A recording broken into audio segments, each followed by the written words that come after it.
for example 2, we need to write the line as an equation in 3 different ways. Point-slope form, slope-intercept form, and standard form.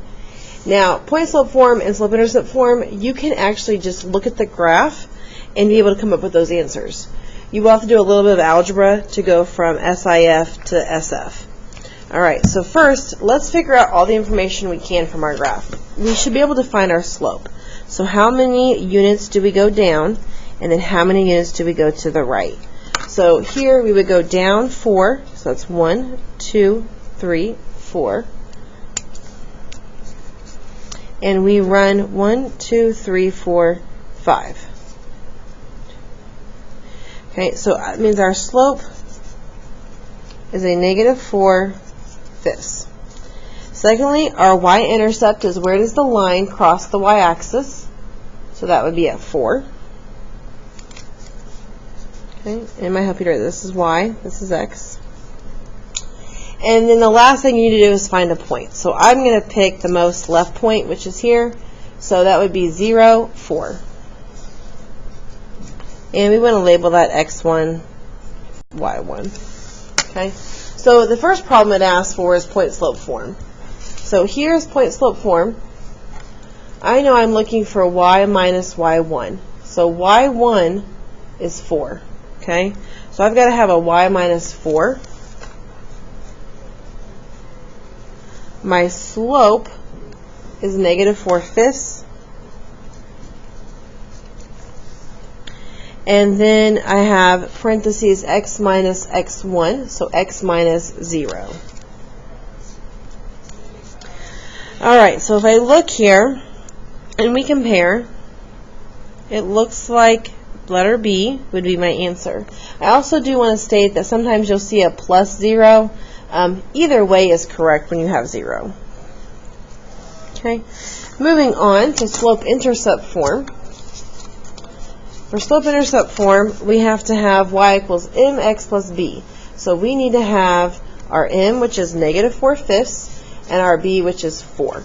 So I have y equals -4/5 x plus b, which is 4.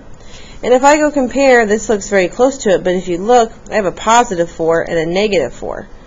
Positive 4/5, well, it needs to be -4/5, so that can't be it. Okay, we look here, everything matches, so it has to be D.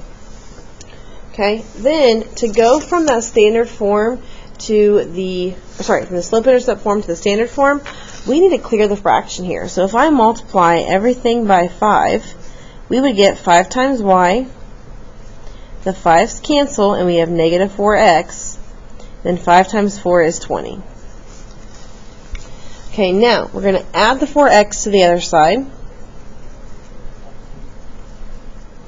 And we get positive 4x plus 5y equals 20. So if I compare that to the problems below, looks like that has to be D.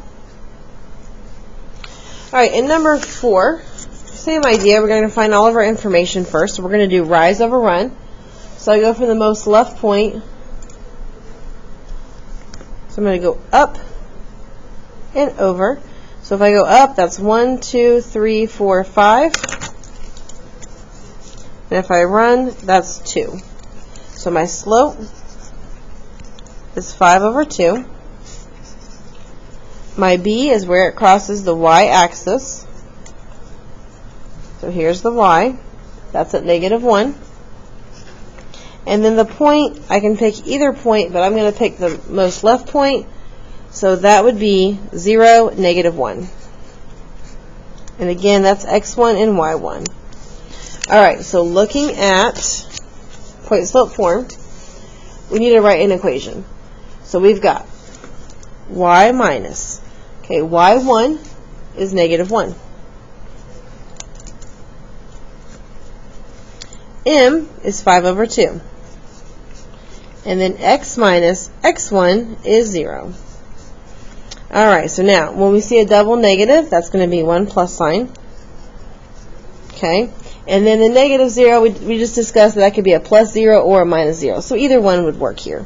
So let's go ahead and insert through here. We've got y plus 1 equals 5/2, x plus 0.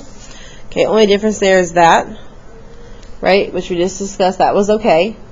But if we look at letter D, it also looks very similar, but there's a minus here. So they forgot to make a double negative, a positive. So we're going to go with letter C. Okay? Then, for slope-intercept form, we need to have y equals mx plus b. So I'm going to say y equals Rm, and then plus b, which is a -1. So 5/x minus 1, that would have to be letter C. And then we have to clear the fraction on this one to go ahead and start getting that standard form. So we're going to multiply everything by 2 and get 2y. 2's cancel. We have 5x minus 2. If I want x and y together, I need to subtract the 5x. And I get -5x plus 2y equals -2. So this would have to match up with letter C.